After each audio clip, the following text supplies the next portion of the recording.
হবিগঞ্জ জেলার মাধবপুর উপজেলার 200 শিক্ষার্থীকে সংবর্ধনা দিয়েছে শিল্প প্রতিষ্ঠান যমুনা গ্রুপ। ওই অনুষ্ঠানে প্রধান অতিথি ছিলেন এমপি ব্যারিস্টার সুমন। হবিগঞ্জ থেকে রিপোর্ট করেছেন আমাদের হবিগঞ্জ জেলা প্রতিনিধি সৈয়দ মোফাজ্জেল সাদাত মুক্তা। ক্যামেরায় ছিলেন সিরাজুল ইসলাম জীবন।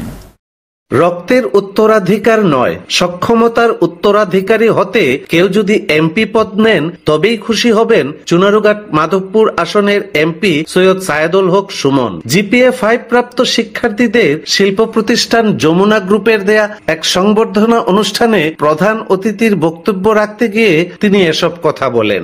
আমার একটা বিশ্বাস, আমার ছেলে মেয়ে আমার কাছ থেকে এমপি পদ দিলে যতটুকু খুশি হব তার চেয়ে বেশি খুশি হব। রক্তের উত্তরাধিকার না, সক্ষমতার উত্তরাধিকার থেকে যদি আপনারা কেউ এমপি হন আমি সবচেয়ে বেশি।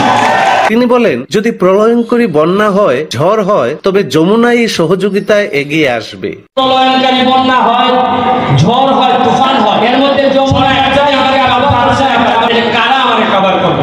যে দুই একটা কোম্পানির নাম আমার মনে হয় এর মধ্যে যমুনা একটা, এদিকে আবার পারছে একটা। শিল্প প্রতিষ্ঠান যমুনা গ্রুপের লাইফস্টাইল ব্র্যান্ড হুর এই মাধবপুর উপজেলার 19টি স্কুল ও মাদ্রাসার প্রায় 200 শিক্ষার্থীকে সংবর্ধনা দেয়। ওই সংবর্ধনা অনুষ্ঠিত হয় শুক্রবার হবিগঞ্জের মাধবপুর উপজেলার বেজুরা অঞ্চলে যমুনা ইন্ডাস্ট্রিয়াল পার্কে। ওই অনুষ্ঠানে আরো বক্তব্য রাখেন যমুনা গ্রুপের ব্যবস্থাপনা পরিচালক শামীম ইসলাম, হুরের ব্যবস্থাপনা পরিচালক সুমাইয়া রোজালিন ইসলাম ও 10 মিনিট স্কুলের প্রধান নির্বাহী কর্মকর্তা আয়মান সাদিক।